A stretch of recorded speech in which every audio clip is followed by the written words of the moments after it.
Kinong yalam ka United Democratic Party UDP Youth Wing jong ke distrik Ribhoi lembat kinong yalam ka Dorbar Raj Mautari Merdan Serdarship kilalit bani kendo ya Menteri Ketenat Pulih Putih ke Jelam Meghalaya uba ala kemen Rumboi ban pensengau hu halor ke jing eno kong reng ya ke jing tei ya ke residential school ke blatai de ke sorkar ha ke Shnong Mautari.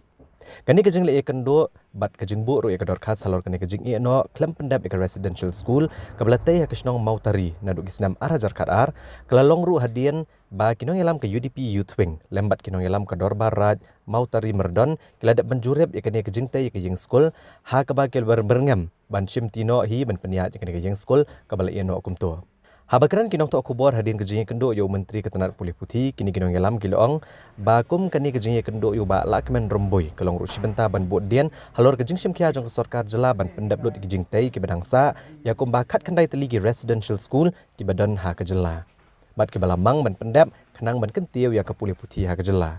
Ule thoru ban kaliang ke Dorbar Raj bat ke Dorbar Shnong Mautari kila ais ngobha hadu arpo akar ke jaka bantai kene ke yang school da kejing angnut bagi samla pulih ne Shnong kinyo e kejing mentoy henrei kene kala kelalong tang kejing pensaat tengno e kejing tei ban pendap pura ya ke yang school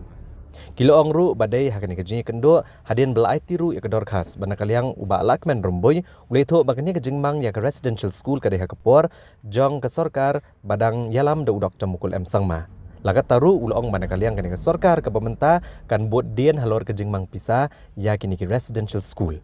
Syok kila pentip balengba kini kejing kendo yo ba lakmen Romboi hadin balayo ro kejing kular bagi sorkar jela kan sasyum kiaban buat dian halor kini kejing saateng. Na kalian ke UDP Youth Wing lembat kinong yalam Shnong kin apsipor halor kini kejing kular. Balada kamdon kanu kadak halor kejing sedang ban sna pendap ini kejing tei on sasyum pat ikarai ka bakam teng e. Infrastruktur ada puma 80%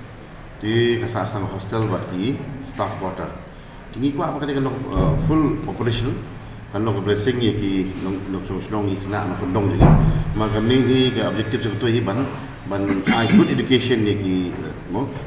economically challenged students. Di kalau jemata je bakra ke pendong. Dia mata hadir menyiwan spot inspection kat naik tarik